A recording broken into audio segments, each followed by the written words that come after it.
పరామర్శించాలి, ఎప్పుడు పరామర్శించాలి, ఎలా పరామర్శించాలి, ఎందుకు పరామర్శించాలి, 5 Ws and 1 H చార్టర్ రాసి మీకు షెడ్యూల్ ఇచ్చేయండి. జగన్మోహన్ రెడ్డి గారు మీరు ఫలానా రోజు ఒక ఆదివారం నాడు వెళ్ళి వాళ్ళని ఒక అరగంట పాటు పరామర్శించి వాళ్ళ బుగ్గలు తడివి నుదుటి మీద ముద్దు పెట్టుకొని వచ్చేయండి అని చెప్పి మీరు డైరెక్షన్ ఇచ్చేయండి. దాని ప్రకారం చేసుకుంటూ పోతాడు. ఈ గొడవ ఉండదు కదా. సార్ వాసుదేవన్ గారు, మీరు ఇప్పుడు మనం చార్ట్ ఇచ్చేది కాదండి. మీరేం చెప్తారంటే మనం చార్ట్ ఇచ్చేదానికి ఆయన పరామర్శించే విధానం ఆయన తెలుసుకోవాలని అని చెప్తాను. నేను మనం చార్ట్ ఇచ్చే ఆయన తెలుసుకోలేకపోతున్నాడు కాబట్టి మీరు చెప్పండి అంటున్నా. సంస్కారం నేర్పించండి ఆయనకి. జగన్మోహన్ రెడ్డి గారికి సంస్కారం నేర్పించండి. మీరు సంస్కారవంతులు కదా, మీరు నేర్పించండి. కాదు సార్, ఇప్పుడే ఇందాకే మీరు ఒక మంచి పద్యం చెప్పారు. మీరు మంచి పద్యం చెప్పి మళ్ళా మీరు ఆయన్ని సంస్కరించండి అంటే మన వల్ల ఎట్లా అవుతుంది సార్? మన వల్ల కాదు కదా. నేనేమంటానంటే ప్రజల్లోకి వెళ్ళాలి సార్. ఇప్పుడు ఒక బాధ్యతాయుతమైనటువంటి నేను జగన్మోహన్ రెడ్డి గారిని ఎక్కడ కించపరచడం లేదు. మీకు తెలుసు, నేను పాయింట్ ఉన్నింది ఉన్నట్టే మాట్లాడతా.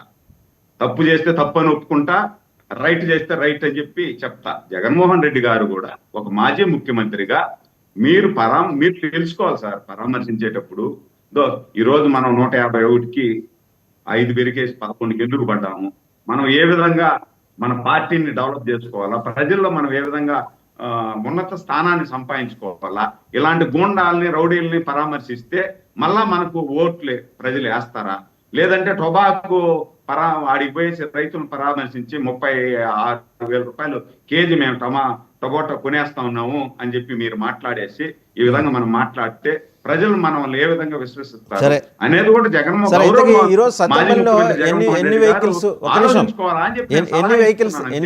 ఎన్ని వెహికల్స్ కి పర్మిషన్ ఇస్తున్నారు? ఎంతమంది సాధారణంగా ప్రవర్తించే వాళ్ళు జగన్మోహన్ రెడ్డి గారు వెంబడి వెళ్ళొచ్చు అంటే అల్లరి ముక్కలు తీసి పక్కన పెట్టేయండి. ఇప్పుడు నేనేమంటానంటే ఆయన మీరు 10 వెహికల్లో పోండి అంటే 10 వెహికల్లో పోడు, లేదు 4 వెహికల్లో పోమంటే 4 వెహికల్లో పోరు. వాళ్ళు బల నిరూపణ చేసుకునేదానికే ప్రయత్నం చేస్తారు. ప్రభుత్వం ఎంత కట్టడి చేయాలనుకున్నా మా బల నిరూపణ చేసుకునేదానికి దాన్ని రాద్ధాంతం చేసి అదేదో రాద్ధాంతం అయిపోయి పోలీసు వాళ్ళ మీద మళ్ళా 4 రాళ్ళు వేసిన తర్వాత ఏం చేస్తారంటే వాళ్ళే మీడియా ముందుకు వచ్చి చూసారా కూటమి ప్రభుత్వం వచ్చిన తర్వాత ఈ రాష్ట్రంలో శాంతి పద్ధతులు ఎంత క్షీణించిపోయాయి, కాబట్టి ఈ కూటమి ప్రభుత్వము అన్నిట్లో ఫెయిల్ అయిపోయింది, శాంతి పద్ధతులు క్షీణించిపోయాయి, కాబట్టి ఎవరు కూడా పెట్టుబడిదారులు వీడికి రావద్దండి అనే విధంగా ఇండైరెక్ట్ గా పంపిస్తారు. పెట్టుబడిదారులు ఈ రాష్ట్రంకి వచ్చి పెట్టుబడులు పెట్టి ఈ రాష్ట్రాన్ని డెవలప్మెంట్ చేసేదానికి వాళ్ళకి మీరు ఒక విషయం మర్చిపోతున్నారు. జగన్మోహన్ రెడ్డి గారు ఉన్నప్పుడు మీరేం చెప్పారు? జగన్మోహన్ రెడ్డి గారు పరిపాలన చేసినప్పుడు ఒక నిమిషం నాయుడు గారు ఒక నిమిషం నాయుడు గారు ఒక నిమిషం నాయుడు గారు ఒక నిమిషం అండి, ఒక నిమిషం చెప్పేదినండి, నేను చెప్పేదినండి. ఇప్పుడు జగన్మోహన్ రెడ్డి పరిపాలన చేసినప్పుడు పెట్టుబడిదారులు ఎవరు రామాకండి అని చెప్పింది మీరే కదా. వాళ్ళేమో అక్కడ ఆగిపోయారు. మీ వచ్చిన విషయం వాళ్ళకి చెప్పండి, మేము వచ్చాం, కూటమి వచ్చింది, మీరు వచ్చేయండి అని చెప్పండి. ఎప్పుడు కూడా జగన్మోహన్ ఈ రాష్ట్రానికి మేము అధికారంలో ఉన్నా అధికారంలో లేకపోయినా ఈ రాష్ట్ర అభివృద్ధి ధ్యేయం, ప్రజల సంక్షేమమే మాకు ముఖ్యం.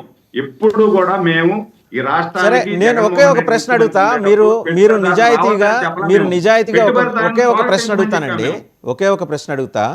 మరి అక్కడ మంగళగిరిలో మీ టీడీపీ ఆఫీస్ ఉంది, అక్కడ హెడ్ క్వార్టర్స్లో ఒక పెద్ద మనిషి కూర్చుంటాడు. 20% డైరెక్ట్ కమిషన్ అడుగుతున్నారు కదా ఇన్వెస్టర్స్ని. దాని సంగతి ఏంటో కూడా ఒక మాట ఆలోచించండి. మీరు ఆలోచిస్తూ ఉండండి. ఈ లోపల జ్వాలాపురం శ్రీకాంత్ గారి దగ్గరికి వెళ్ళాం. శ్రీకాంత్ గారు, ఈ మంది మార్బులం లేకపోతే మనం వెళ్ళలేమా? మనకి చుట్టూ వెనకాల భజన బృందాలు, ఈ నగర సంకీర్తనని పొద్దున గురువారం ఆదివారం జరుగుతుంటుంది.